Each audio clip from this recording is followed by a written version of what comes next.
If you've stuck with me this far and you're finding this as ridiculous as I do me a favor. Hit that like button, subscribe to the channel, and share this video with anyone who cares about their rights. We need to spread the word about what's happening in Hawaii, because what starts in one state can easily spread to others. Let's make sure people are informed and ready to stand up for their freedoms. Now, let's think about the practical side of this for a second. Imagine you're someone who carries concealed for self-defense. You've gone through all the training, you've passed the background checks, you've done everything right. You carry your firearm in a holster inside your waistband or in a concealed holster under your jacket. Now, on top of that, you're being forced to carry a taser or stun gun as well. Where are you supposed to put it? How are you supposed to carry it comfortably and accessibly? Most people who carry concealed spend a lot of time finding the right holster, the right setup, the right balance between comfort and accessibility. Now you're adding another device into the mix. It's bulky, it's uncomfortable, and for many people, it's just not practical. And here's another thing.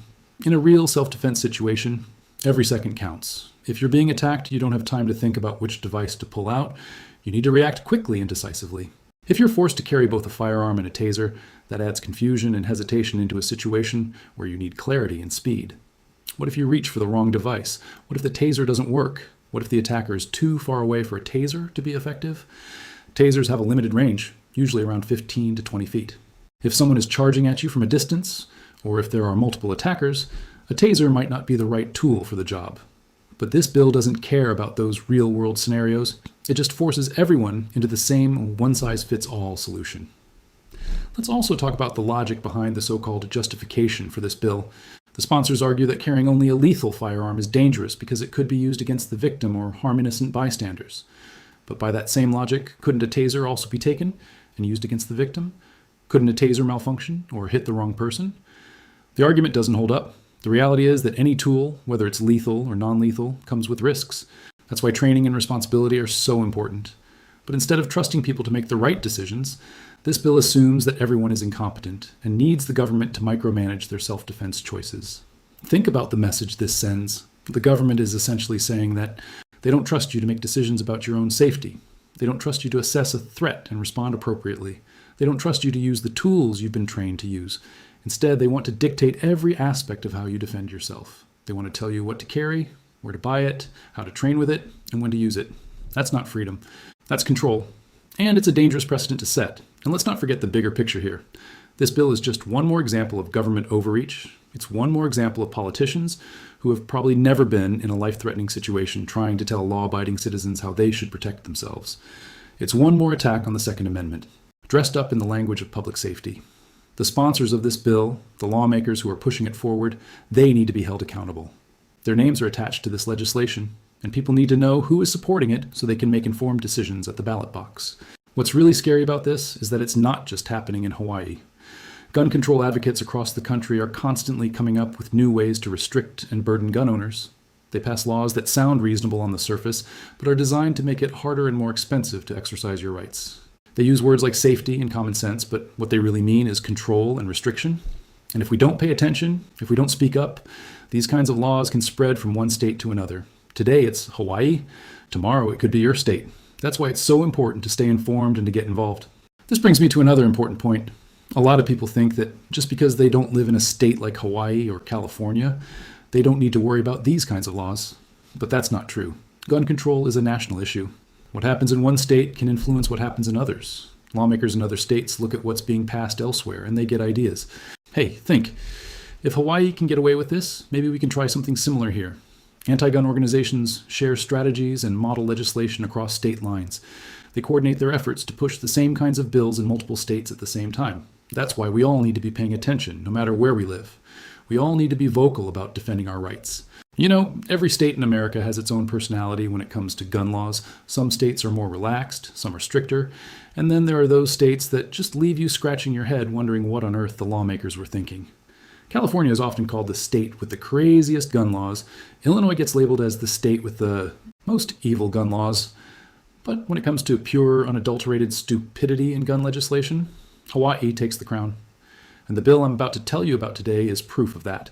This is Senate Bill 3039, and I'm not exaggerating when I say this might be the dumbest gun bill you will ever read. So what does this bill actually say? Well, if this law passes, anyone who has a concealed carry license in Hawaii will be required to carry not just their firearm, but also an electric gun, like a taser or a stun gun. Yes, you heard that right. If you have a license to carry a concealed firearm for self-defense, the state of Hawaii wants to force you to also carry a taser or stun gun along with it. And if you don't comply, if you're caught carrying your firearm without that non-lethal device, your concealed carry license could be revoked. Let that sink in for a moment. You're being told that your right to carry a firearm depends on whether or not you're also carrying another device that the government has decided you need. Now, you might be wondering, why would anyone come up with such a ridiculous requirement? What's the reasoning behind this? Well, according to the bill itself, the lawmakers believe that carrying only a lethal firearm is somehow dangerous to the public. They argue that a firearm used in self-defense could be turned against the victim. They claim that innocent bystanders might get hurt. And they say that by forcing people to carry a non-lethal option, public safety will improve and law enforcement will be safer. On the surface, that might sound reasonable to some people, but when you dig a little deeper, this logic falls apart completely. First of all, where's the data? Where are the statistics showing that concealed carry permit holders in Hawaii are running around accidentally shooting innocent bystanders or having their guns turned against them? The bill doesn't cite any real data. It's just based on hypothetical fears and assumptions. The truth is, concealed carry permit holders are some of the most law-abiding citizens in the country. Study after study has shown that people with concealed carry licenses commit crimes at a lower rate than the general population, and even lower than police officers in some cases. So this idea that they're a danger to the public is just not supported by facts. Second, people already have non-lethal options available to them. If someone wants to carry pepper spray, bear spray, or even rely on their own hands for self-defense in certain situations, they can do that. Nobody is stopping them. The key word here is choice. People should have the freedom to decide how they want to defend themselves based on their own circumstances, their own level of training, and their own comfort. But this bill takes that choice away. It tells you that the state knows better than you do about how you should protect your own life. That's not just insulting, it's dangerous. Here's where it gets even more absurd. The bill says that if you don't carry a taser or stun gun along with your firearm, your concealed carry license can be revoked. So let me get this straight. The state is saying that you're not armed enough unless you're carrying both a lethal and a non-lethal weapon. Think about how contradictory that is. Usually gun control advocates argue that people are carrying too many weapons or that they're too heavily armed. But now, in Hawaii, they're saying the opposite. They're saying you're not carrying enough. You need to carry more devices, more equipment, more things on your person at all times. It's like they can't make up their minds about what they actually want. And it doesn't stop there. If this law passes, you won't just be able to go out and buy a taser or stun gun from any store. Oh no, that would be too easy. You'll have to purchase it from a licensed dealer. You'll have to be at least 21 years old, even if you already have a concealed carry permit. And here's the kicker. You'll have to complete mandatory state-approved training specifically for the taser or stun gun. This training is separate from your concealed carry training. So even if you've already gone through all the hoops to get your concealed carry license, even if you've already proven that you're responsible and trained, you'll have to go through even more training, spend even more money, and waste even more time just to comply with this new law. Let's talk about what that really means for everyday people. First, there's the financial burden. Tasers and stun guns aren't cheap. A decent taser can cost a couple $100s or more. Then you have to pay for the mandatory training, which could be another $100 or more depending on where you go. And don't forget the time involved. You'll have to take time off work or away from your family to attend this training. For people who are already struggling to make ends meet, this is a significant hardship. It's like the government is putting up barriers to make it harder and harder for regular people to exercise their Second Amendment rights. This isn't about safety. This is about making it so expensive and so inconvenient that people just give up and stop carrying altogether. Now, I want you to think about something. If this bill passes and it becomes law, what's next? If the government can force you to carry a taser along with your firearm, what else can they force you to do? Maybe next they'll require you to carry pepper spray too. Or maybe they'll require you to wear a body camera whenever you're carrying concealed so that the government can monitor you. Maybe they'll require you to check in with law enforcement every time you leave your house with your firearm. I know that sounds extreme, but once you start down this road of government overreach, there's no telling where it ends. Every new restriction opens the door for more restrictions. Every new requirement becomes a precedent for the next one. That's why we have to draw a line in the sand and say enough is enough. Let me give you another perspective on this. Imagine if the government passed a law saying that you couldn't drive a car unless you also had a bicycle strapped to the roof. Sounds crazy, right? But that's essentially what this bill is doing. It's forcing you to carry a backup method of transportation that you may not want, may not need, and may not have room for. And if you don't comply, they'll take away your driver's license. Nobody would stand for that. So why should we stand for this? Before I go any further, I need you to take action right now. If you care about your Second Amendment rights, if you think this bill is as ludicrous as I do, then make your voice heard. Like this video so more people can see it.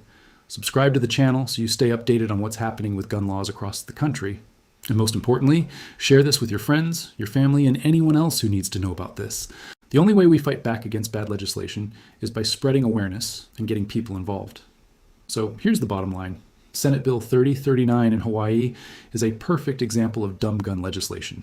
It's illogical, it's unnecessary, and it's a burden on law-abiding citizens. It forces people to carry extra devices, spend extra money, and go through extra training, all based on hypothetical fears that aren't backed up by real data. It takes away people's freedom to choose how they defend themselves and replaces it with government mandates. And worst of all, it sets a dangerous precedent that could spread to other states if we're not careful. The sponsors of this bill need to be called out. The lawmakers who support it need to be held accountable. We need to know their names, we need to know their records, and we need to make sure they understand that voters are paying attention. When election time comes around, people need to remember who stood up for their rights and who tried to take them away. That's how democracy works. That's how we protect our freedoms. And all of us, no matter where we live, need to stay informed and stay engaged. Because the fight to protect our Second Amendment rights is never over. There will always be politicians who want to chip away at our freedoms, one bill at a time. They'll use any excuse they can find. They'll use tragedies. They'll use fear. They'll use misleading statistics. But if we stand together, if we speak up, and if we refuse to let them get away with it, we can push back. We can protect our rights for ourselves and for future generations. I also want to encourage you to get involved at the local level. Attend town hall meetings. Write letters to your representatives. Join organizations that fight for Second Amendment rights. Support candidates who respect the Constitution. Vote in every election, not just the big national ones, but also the state and local elections, where these kinds of bills are decided. Your voice matters. Your vote matters. And when enough people stand up and say no, lawmakers have to listen. Remember, this isn't just about guns. This is about freedom. This is about the principle that government should serve the people, not control them. This is about the idea that individuals have the right to make their own choices about how to protect themselves and their families. Once we let the government take away one right, it becomes easier for them to take away others. That's why we have to be vigilant. That's why we have to be informed. And that's why we have to be willing to fight back when we see laws like Senate Bill 3039. So stay vigilant, stay informed, and never stop fighting for your freedom. Share this video far and wide. Let people know what's happening in Hawaii. Let them know that this kind of legislation is an abomination and it needs to be stopped. Together, we can make a difference. Together, we can protect our rights. Thank you for watching, and I'll see you in the next video.